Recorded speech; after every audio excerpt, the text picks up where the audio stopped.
Aleluia! Louvai sempre o nome do Senhor. Esse é o convite dessa igreja a você. Vamos louvar a Deus lendo e expondo a palavra dele. Romanos capítulo 1, versos 16 e 17.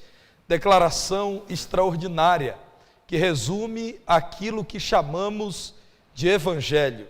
Leia comigo Romanos capítulo 1, versículos 16 e 17, que nos diz assim: pois não me envergonho do evangelho, porque é o poder de Deus para a salvação de todo aquele que crê, primeiro do judeu e também do grego, visto que a justiça de Deus se revela no evangelho de fé em fé, como está escrito, o justo viverá por fé.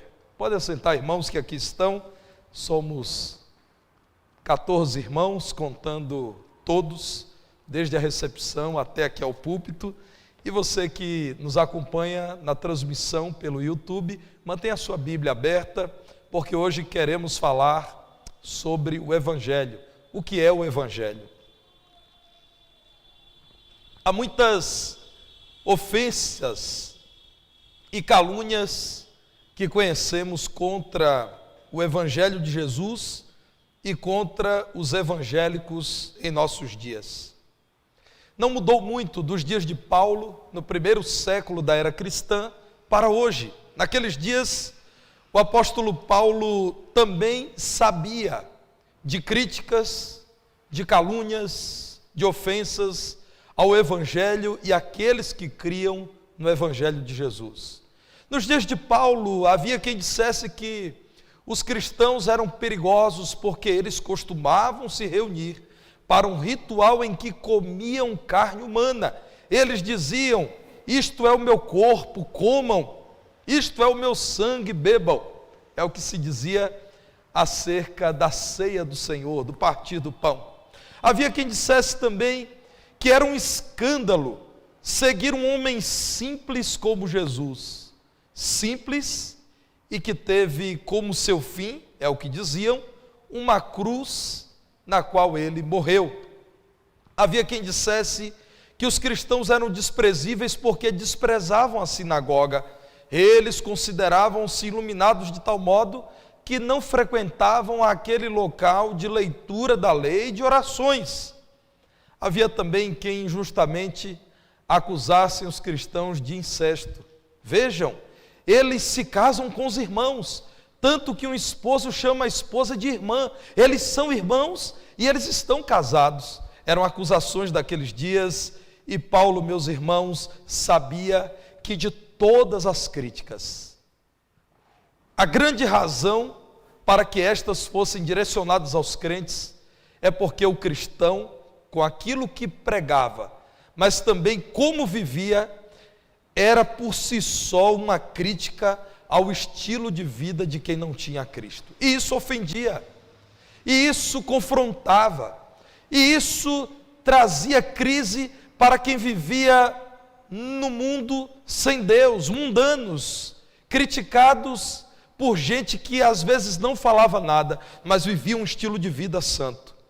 É sabendo disso, e sabendo que havia um grupo de crentes em Jesus na capital do império, na casa de César, servindo ao Senhor, que Paulo diz: irmãos, eu quero ir pregar o evangelho em Roma. Vejam aí o versículo 15 desse mesmo primeiro capítulo da Epístola aos Romanos.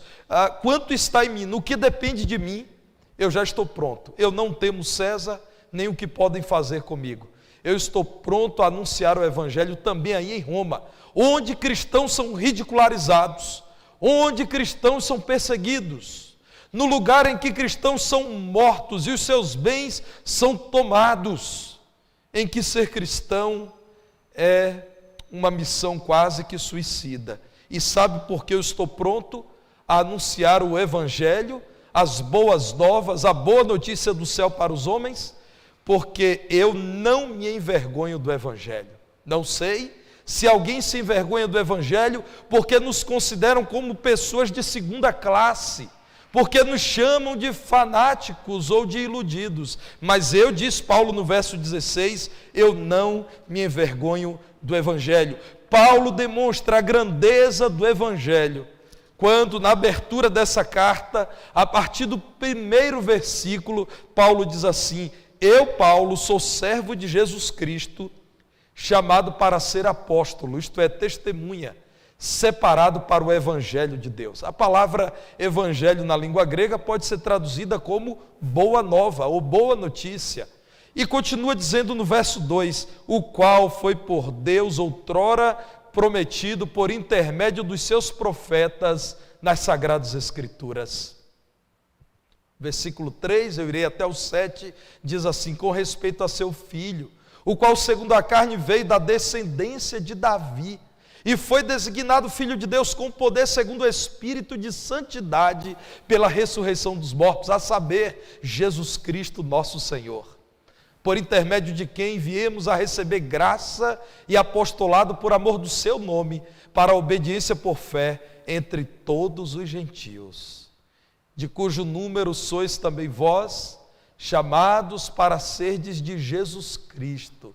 A todos os amados de Deus que estáis em Roma, chamados para serdes santos, graça a vós outros e paz, da parte de Deus nosso Pai e do Senhor Jesus Cristo. É a boa notícia, irmãos. Paulo diz: eu sou servo de Jesus e Ele me deu uma missão, Ele separou-me para o Evangelho, para comunicar as boas novas de salvação, aquilo que Deus, por meio do seu Filho, nosso Senhor Jesus Cristo, que dentre os mortos ressuscitou, por nós realizou. Essa é a boa nova de Jesus que Paulo comunica. Meus irmãos, mas o evangelho que Paulo comunica não é o evangelho da prosperidade. Esse é o evangelho da heresia. Esse é o evangelho desse mundo.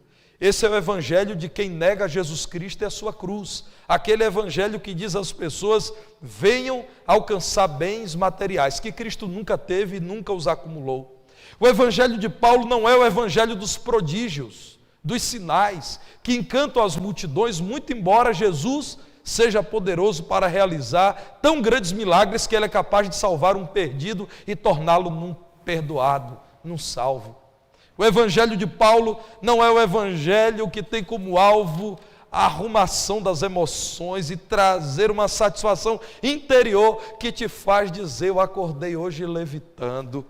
Não, o evangelho de Paulo é o evangelho para o homem perdido que, conhecendo a Cristo, pode saber finalmente o que é ser perdoado, tornado num justo, vivendo uma vida santa, sabendo que caminha para o céu.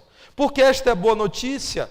Quais os atrativos desse evangelho? E por que os crentes têm tanta satisfação em pregar e viver o evangelho, a ponto de se identificarem como evangélicos? Por que continuamos pregando essa doutrina no mundo em que continuam dizendo como eles são bobos? Eles não vivem tudo o que o mundo vive por conta de Jesus. Porque nós não deixaremos de pregar, porque nós entendemos que é a nossa missão compartilhar essa mensagem que chamamos de evangelho. O que é este evangelho?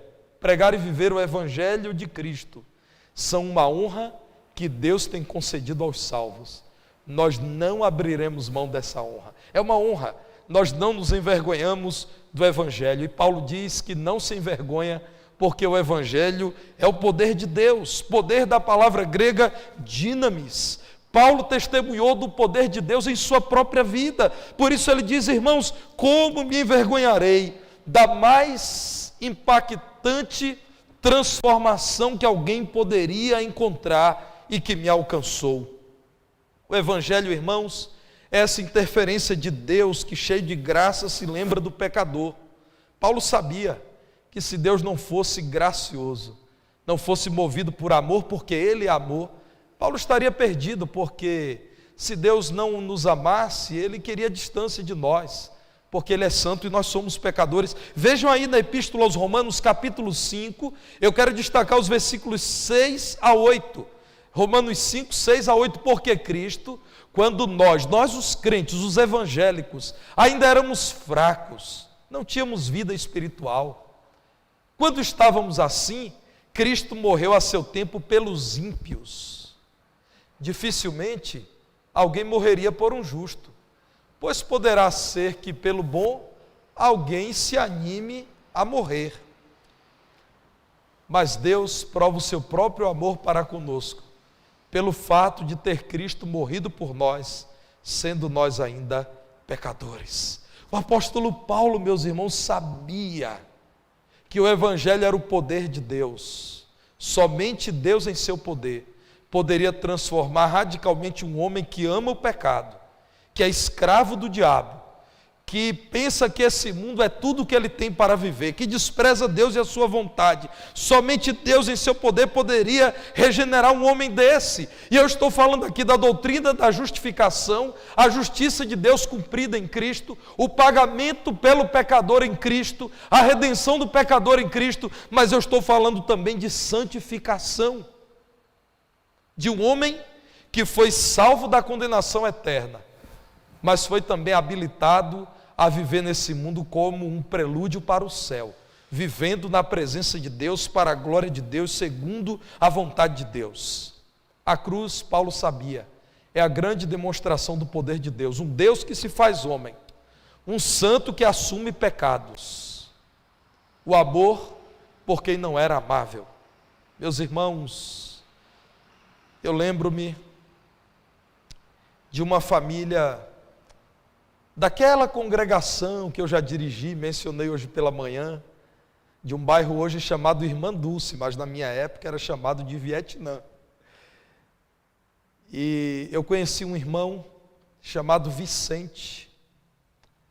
Aquele irmão, sua esposa e seu filho eram pessoas angustiadas.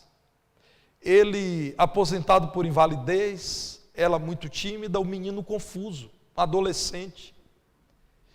E o irmão Vicente conta que num dia de domingo ele orou a Deus dizendo o seguinte: ele não conhecia o Evangelho, era um homem que queria conhecer a Deus, mas ele não entendia o que era igreja e não sabia para onde ir.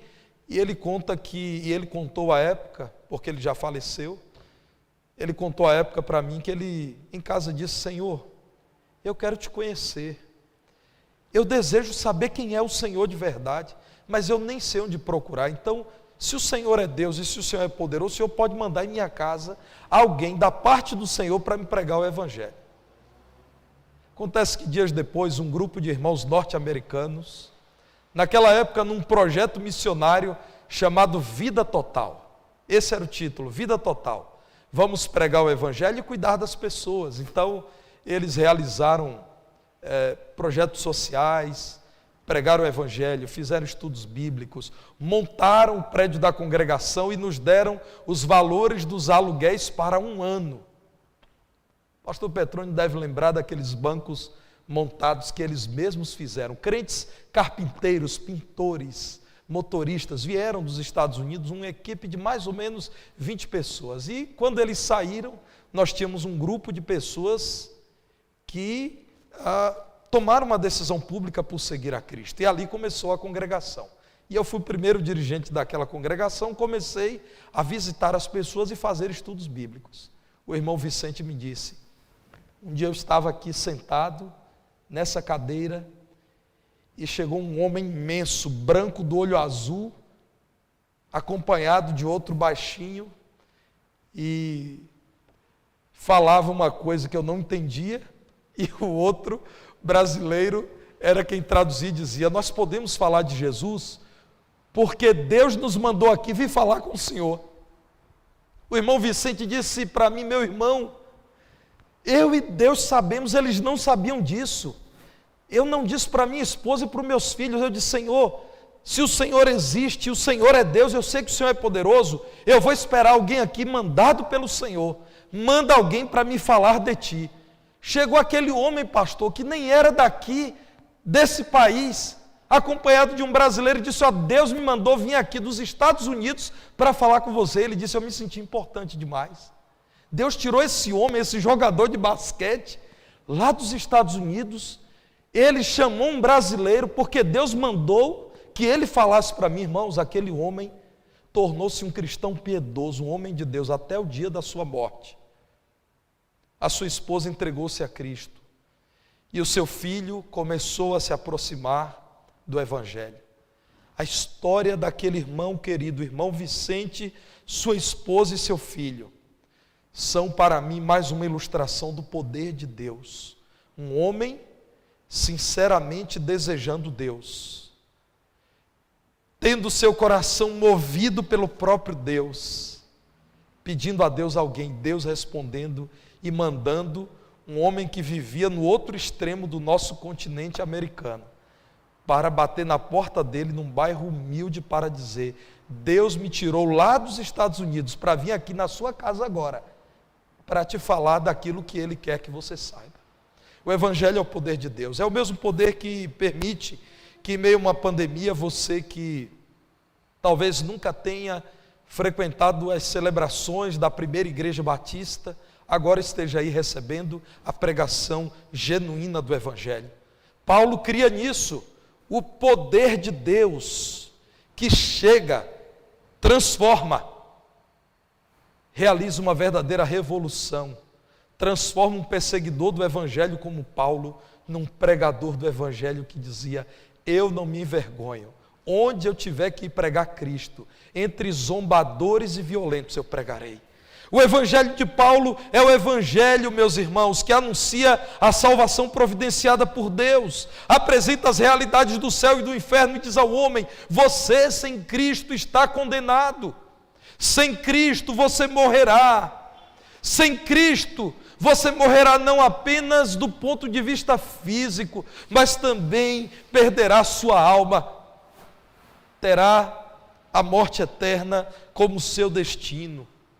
O Evangelho é a solução de Deus, por isso dizemos que é o Evangelho da salvação. É quando interpelamos um perdido, um pecador, em sua miséria, em sua pecaminosidade, dizemos: Jesus pode te salvar hoje do seu pecado e eternamente do inferno. O pecado, meus irmãos, conduz à morte, por isso que dizemos que a maior bênção da vida cristã é a salvação, porque nos livra da mais terrível perda que podemos experimentar. Jesus salva.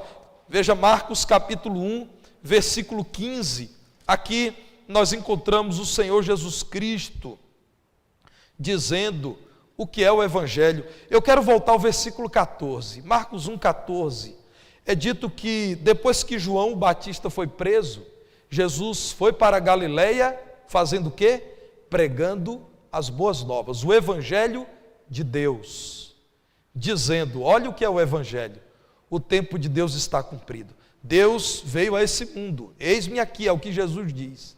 O reino de Deus está próximo, eu estou por estabelecer a minha igreja, o meu reino. Então o que vocês devem fazer? Arrependam-se e creiam no Evangelho. Abandonem os seus pecados e creiam em Jesus Cristo. É isso que Jesus está dizendo. Por isso Paulo diz: o Evangelho é o poder de Deus para a salvação. E na cruz, Jesus consumou seu plano de salvação.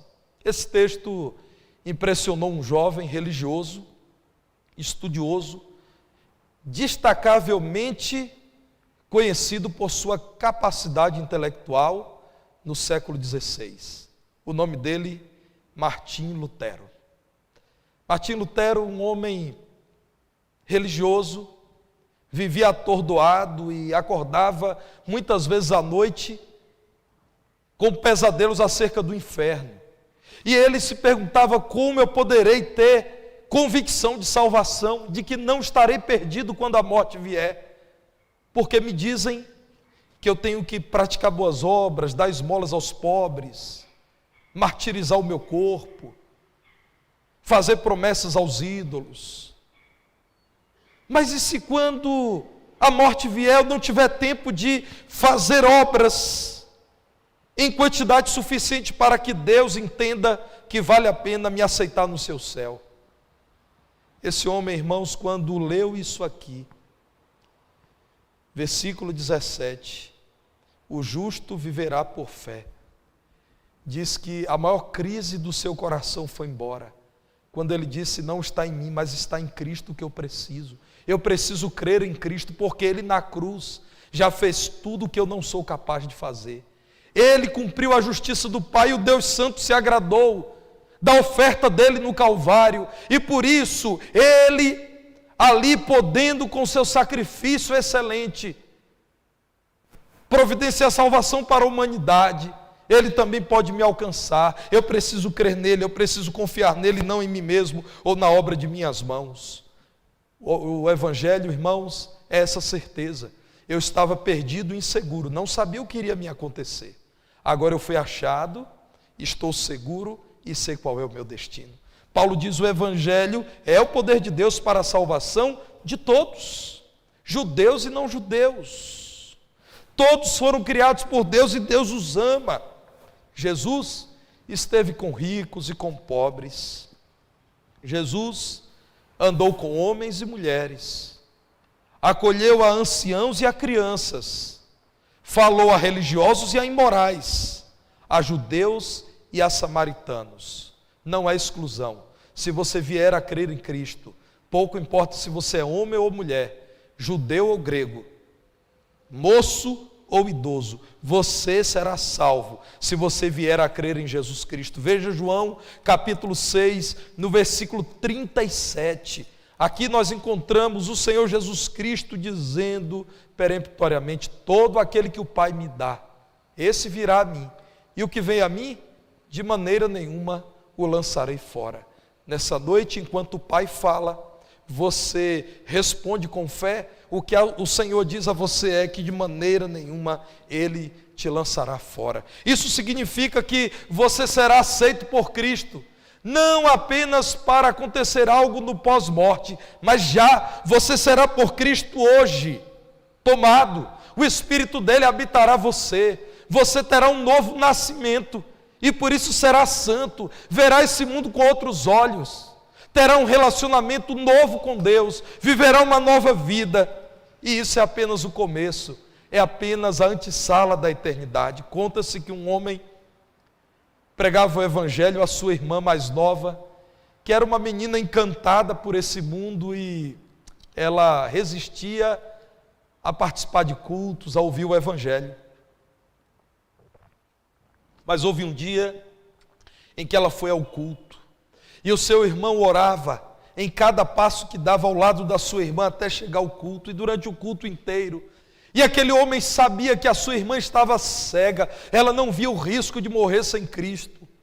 E ele amava a sua irmã e amava a Cristo, e ele clamava: Senhor, traz a minha irmã para perto de ti, usa o pregador, trabalha nesse coração duro. E ela ouviu tudo, e ao final o pastor começou a apelar: você, meu amigo, que aqui está sem Cristo, nessa noite crê em Cristo. Venha, prezado ouvinte. Aquele homem desesperado correu até o pastor e no ouvido disse: pastor, me perdoe, pastor, mas o Senhor está dizendo assim: ó amigo, venha a Cristo. Você ouvinte, pastor, diga assim: amiga, você também, menina que me ouve, a minha irmã precisa saber que é para ela. O trabalho de um homem crente em Jesus, que sabia que Deus queria também transformar a vida da sua irmã, e ele queria que ela soubesse que o Evangelho era para todos. Meus irmãos, o Evangelho, segundo o apóstolo Paulo, é para todos os que nele creem. Ora, eu não poderia dizer a você, eu seria desonesto, eu cederia à conveniência desse mundo se eu dissesse a você que o Evangelho é o poder de Deus para a salvação de todos. Eu não posso fazer isso. Eu preciso dizer a você o que está escrito: o Evangelho é o poder de Deus para a salvação de todos os que creem. Primeiro dos judeus, aqui não está em ordem de importância, mas está aqui o cumprimento da profecia. Jesus veio como um judeu e primeiramente apresentou-se ao judeu e depois a todos os outros. Aqui está Paulo querendo falar a sede do Império Romano, a capital do mundo dos gentios, do mundo helênico. É salvação para todos os que creem. Você precisa crer em Jesus. Não adianta você concordar que Jesus é uma pessoa bela. Não é suficiente que você diga que tem estima pela Bíblia e que até é amigo de crentes, a menos que você, reconhecendo a maldade do seu viver e o seu pecado contra Deus. A menos que você creia em Jesus e clame pela libertação que vem dele, você não será salvo. A vida cristã é pela fé. Veja Atos capítulo 16, versículo 31, serve para você e toda a sua casa. Crê no Senhor Jesus Cristo e serás salvo, tu e a tua casa. Creia, deposite fé, confie em Jesus, abandone a confiança em você, em suas obras e em ídolos, em instituições religiosas, em tudo mais, em ideologias. Crê no Senhor Jesus Cristo, e quando você diz que crê no Senhor Jesus, você diz que torna-se um servo dele, que não há outro Senhor sobre a sua vida. A vida cristã é assim, é pela fé, irmãos. Na sequência, como já disse, Paulo diz, há uma justiça que não é dos homens, que não é matemática, há uma justiça que é divina. A justiça de Deus se revela no Evangelho, é de fé em fé. Está escrito, o justo viverá por fé. Não é, como eu disse, por religiosidade, moralidade, boas obras. É pela confiança em Jesus, não é pela confiança em você ou naquilo que você possa fazer. Crer em Jesus é receber com alegria o plano de salvação elaborado pelo Senhor Jesus. Você precisa crer em Jesus, e crendo em Jesus, agora ter uma nova vida, e após esta vida, ter vida eterna. John Stott, falando sobre conversão, e nós sabemos que a conversão é quase que uma equação matemática, é quase que uma química, Thaís. É arrependimento mais fé, essa é a conta. Arrependimento mais fé é igual a conversão, ou igual a salvação. John Stott diz assim, a fé que recebe a Cristo precisa ser acompanhada pelo arrependimento que rejeita o pecado. Você crê em Jesus, mas crê em Jesus de tal forma que você abandonará o pecado agora? Ou você apenas diz que crê em Jesus, mas não conhece o desdobramento da doutrina da salvação, que implica em seguir a Jesus e tomar a sua cruz e viver uma vida santa? O Evangelho é o poder de Deus para salvar todo aquele que crê. Salvá-lo da vida impura hoje e da vida perdida eternamente. Para quem conhece a notícia vinda de Jesus e seu plano de amor, não há vergonha. Ainda que o mundo inteiro se levante contra nós, como cantamos nessa noite, nossos lábios continuarão pregando o Evangelho. Estamos prontos para dizer, não nos envergonhamos do Evangelho. Isso não é motivo de briga. Isso não significa que queremos eliminar quem não crê. Isso é identidade. Nós temos ciência de quem somos e de quem Deus é. Por isso dizemos, não nos envergonhamos do Evangelho, porque é o poder de Deus para salvar você que nele crê. Você que agora pode ver esse novo mundo que Deus nos mostra. Não há por que envergonhar-se do Evangelho, meu irmão. Receba como boa nova, mas também pregue com alegria o Evangelho. Eu volto a dizer, pregar e viver o Evangelho são uma grande honra que Deus concedeu aos salvos. Louvado seja o nome dele.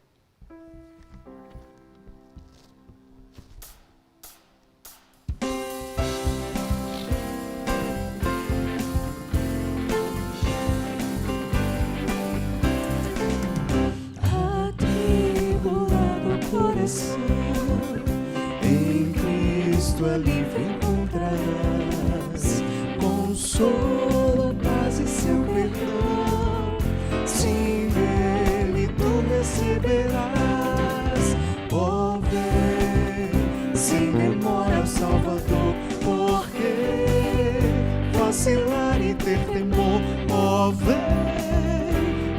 já, descanso te darás, dilacerado pela dor das tuas culpas do pecado. Vem sem demora ao Salvador e vida nova de gozar. Oh, vem sem demora ao Salvador, porque vacilar e ter temor. Oh, vem já, descanso te dará. Se para vir ao Salvador lutas a vencer. Ó, vem, pois Ele em seu amor e em graça te dará poder.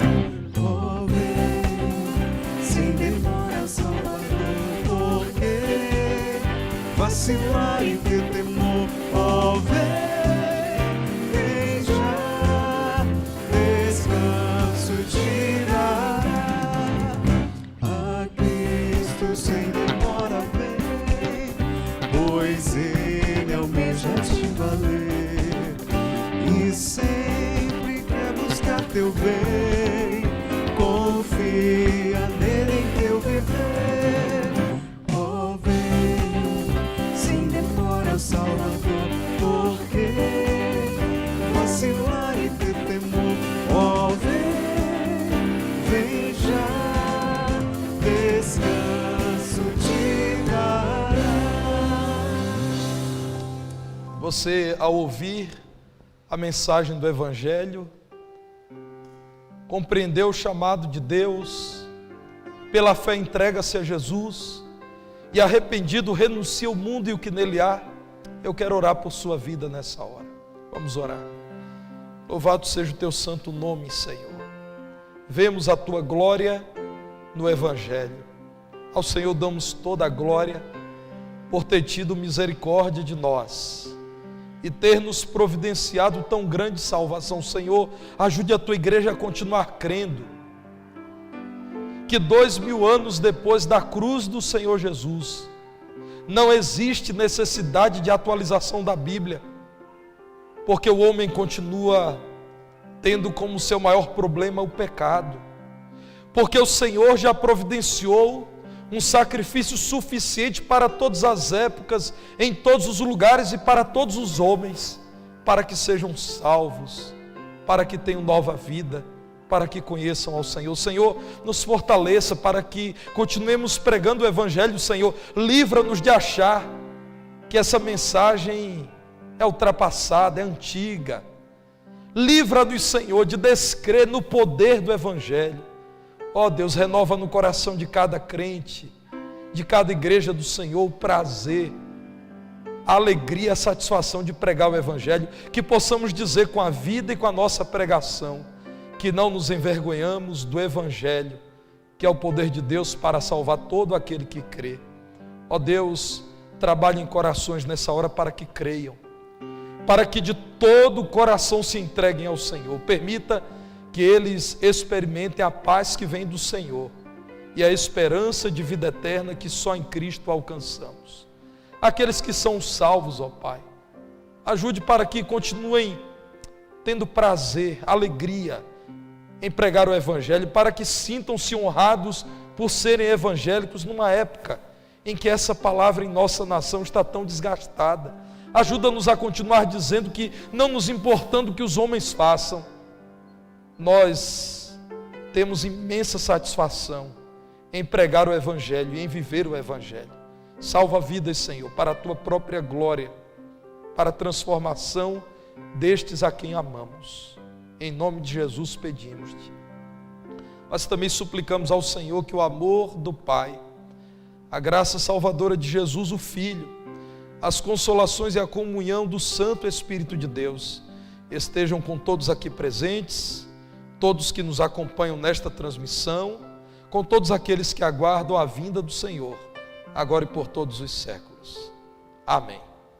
No pós-lúdio você deve orar por outras pessoas, outros motivos de oração. Por favor, lembre-se em oração da pequena Samira, é a minha sobrinha, é filha do meu cunhado, filha do Saulo e da Fabiane, que a igreja conhece. Essa menina linda, com 2 meses de idade, irmãos, está lutando contra uma infecção séria, severa, e nós cremos no Senhor que ela pode se sair muito melhor do que quando chegou nesse hospital. Ela está num CTI na cidade de Araras, em São Paulo, e eu peço a você, lembre-se da Samira em oração. Hoje já tivemos a boa notícia de que ela não tem mais febre, mas ela está lutando contra uma diarreia persistente. Ore pela Samira, lembre-se dela. Ore também pelo nosso irmão Kleber Nonato. Eu soube há pouco que ele testou positivo para a Covid, para que Deus sustente também essa família que tanto amamos, a família Batista. Lembre-se da irmã Mara. Eu conversei com a Mara agora há pouco, ela continua hospitalizada, mas já está melhor hoje, e eu não tenho dúvida, isso é fruto das suas orações. Ore pela Mara. Eu disse a Mara que pediria mais uma vez oração por ela neste culto. É a Mara, filha do diácono João Ribeiro, porque temos outra Mara aqui em nossa igreja, então é a Mara Júnia. Ore também pelo Ebenezer, filho do irmão João Ribeiro. Ele está hospitalizado, ao lado da sua esposa, a Samira. Samira testou positivo, mas está bem, cuidando do seu esposo. Orem pelo Ebenezer, ele está internado em Belo Horizonte. Lembre-se do Mateus e do Matias, da Sarinha que nasceu, filha do Diego e da Marina, da irmã Lourdes e do seu netinho Igor. Lembre-se do irmão Miguel e da irmã Marieta, da irmã Marília e da irmã Marilene, são filhas do irmão Miguel e da irmã Marieta. O irmão Miguel e a irmã Marieta são membros de uma das nossas filhas, a Igreja Batista Redenção, do bairro Tietê.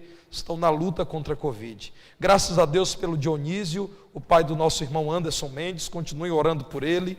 Orem pela nossa irmã Ine, trabalhando também na linha de frente de combate à Covid, com tantos profissionais de saúde. Lembrem-se em oração também da nossa nação. Então agora no pós-lúdio, os irmãos poderão orar, mas eu quero também trazer aqui lembretes para os irmãos. Os lembretes são que terça e quinta teremos culto, transmitidos ao vivo às 18h30. Estamos na Onda Roxa, irmãos. Nesse momento nós não estamos recebendo público aqui em nossa igreja e pedimos aos irmãos que se cuidem. Meus irmãos, nesses últimos dias, o Comitê de Enfrentamento à Covid de Divinópolis noticiou de novo um aumento na pontuação, que é muito ruim. Nós estamos mais próximos do teto da onda roxa do que de voltarmos para a onda vermelha, que já era uma classificação ruim. Então tenham cuidado, irmãos. E no dia 24 de abril, último sábado de abril, culto da juventude às 18h30, liderado pelo nosso ministro de juventude. Deus abençoe a todos os irmãos. Agora no pós-lúdio continuaremos em oração. Lembrem-se desses nomes aqui mencionados.